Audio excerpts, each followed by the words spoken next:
एक बार नारद जी को ये अभिमान हो गया कि उनसे बढ़कर इस पृथ्वी पर कोई दूसरा भगवान विष्णु का भक्त नहीं है। उनका व्यवहार भी इस भावना से प्रेरित होकर कुछ बदलने लगा। वे भगवान के गुणों का गान करने के साथ साथ अपने सेवा कार्यों का भी वर्णन करने लगे। भगवान से कोई बात छुपी थोड़ी रहती है, उन्हें तुरंत इस बात का पता चल गया।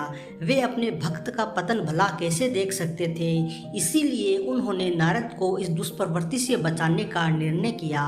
एक दिन नारद जी और भगवान विष्णु साथ साथ वन में जा रहे थे। अचानक विष्णु जी एक वृक्ष के नीचे थककर बैठ गए और बोले, भाई नारद, हम तो थक गए हैं, प्यास भी लगी है, कहीं से पानी मिल जाए तो ले आओ, हमसे तो प्यास के मारे चला भी नहीं जा रहा है। ये सुनकर नारद जी तुरंत सावधान हो गए। उनके होते हुए भगवान भला प्यासे रहे। वे बोले, भगवान अभी लाया, आप थोड़ी देर प्रतीक्षा करें। नारद जी एक और दौड़ लिए। उनके जाते ही भगवान मुस्कुराए और अपनी माया को नारद जी को सत्य के मार्ग पर लाने का आदेश दिया। माया शुरू हो गई। नारद जी थोड़ी ही दूर गए होंगे कि उन्हें गांव दिखाई पड़ा, जिसके बाहर कुएं पर कुछ युवा स्त्रियां पानी भर रही थी। कुएं के पास जब वे पहुंचे तो एक कन्या को देखकर अपनी सूध बूध खो बैठे, बस उसे ही निहारने लगे। वह ये भूल गए कि भगवान के लिए पानी लेने आए थे। कन्या भी नारद जी की भावना समझ गई। वह जल्दी जल्दी जल से घड़ा भरकर अपनी सहेलियों को पीछे छोड़कर घर की ओर चली गई। नारद जी भी उसके पीछे हो लिए। कन्या तो घर के अंदर चली गई, लेकिन नारद जी ने द्वार पर खड़े होकर नारायण नारायण का अलख जगाया। गृह स्वामी नारायण का नाम सुनकर बाहर आया। उसने नारद जी को तुरंत पहचान लिया। अत्यंत विनम्रता और आदर के साथ वह नारद जी को घर के अंदर ले गया और उनके हाथ पैर धोकर स्वच्छ आसन पर बिठाया तथा उनकी सेवा सत्कार में कोई कमी नहीं छोड़ी।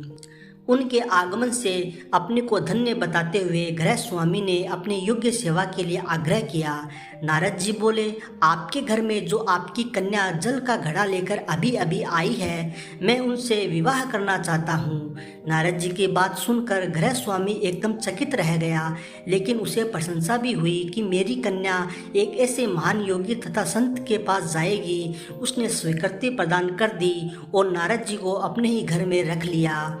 2-4 दिन पश्चात शुभ मुहूर्त में उसने अपनी कन्या का विवाह नारद जी के साथ कर दिया तथा उन्हें गांव में ही उतनी धरती का टुकड़ा दे दिया।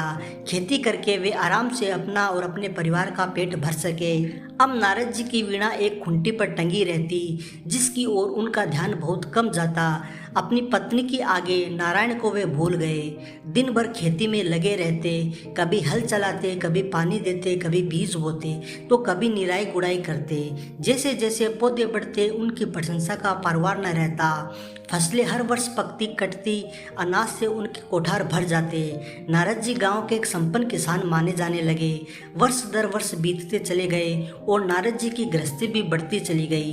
3-4 लड़के लड़कियां भी हो गए।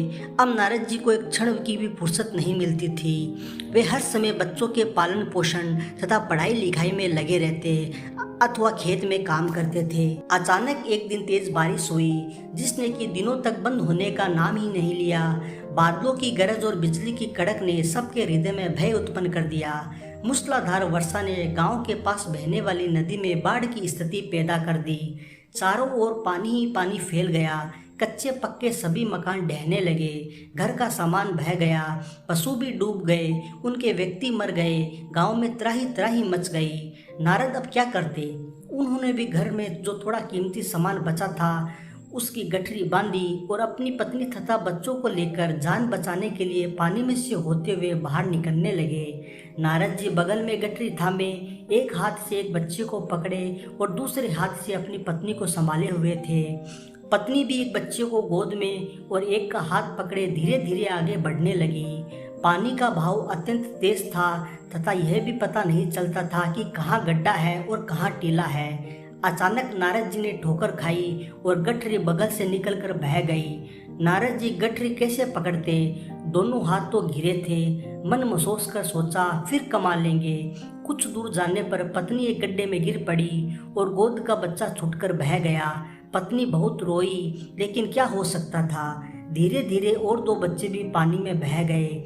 उन्होंने बहुत कोशिश की बचाने की, लेकिन कुछ ना हो सका। दोनों पति पत्नी बड़े दुखी, रोते कलपते, एक दूसरे को सांत्वना देते कोई ऊंची जगह ढूंढते रहे।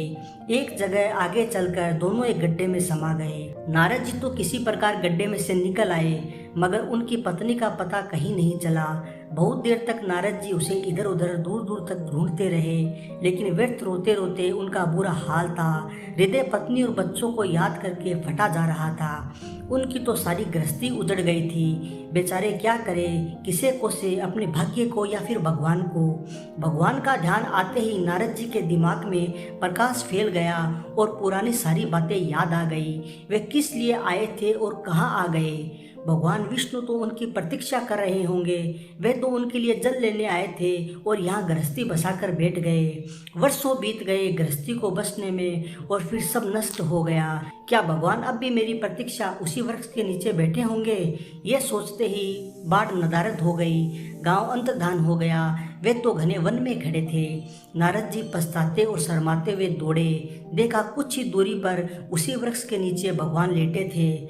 नारद जी को देखते ही उठ बैठे और बोले, अरे भाई नारद, कहाँ चले गए थे, बड़ी देर लगा दी, पानी लाए या नहीं। नारद जी भगवान के चरण पकड़कर बैठ गए और लगे आंसू बहाने। उनके मुंह से एक बोल भी नहीं फूटा। भगवान मुस्कुराए और बोले, तुम अभी तो गए थे, कुछ अधिक देर थोड़ी हुई है। लेकिन नारद जी को लगा था कि वर्षों बीत गए। अब उनकी समझ में आया यह सब भगवान की माया थी, जो उनके अभिमान को चूर चूर करने के लिए पैदा हुई थी। वे सोचने लगे, उन्हें बड़ा घमंड था कि उनसे बढ़कर त्रिलोक में दूसरा कोई भक्त नहीं है। लेकिन एक स्त्री को देखकर वे भगवान को भूल गए। उनको पछतावा होने लगा और उनका घमंड जरा सी देर में ढेर हो गया। वे पुण्य, सरलता और विनय के साथ भगवान के गुण गाने लगे।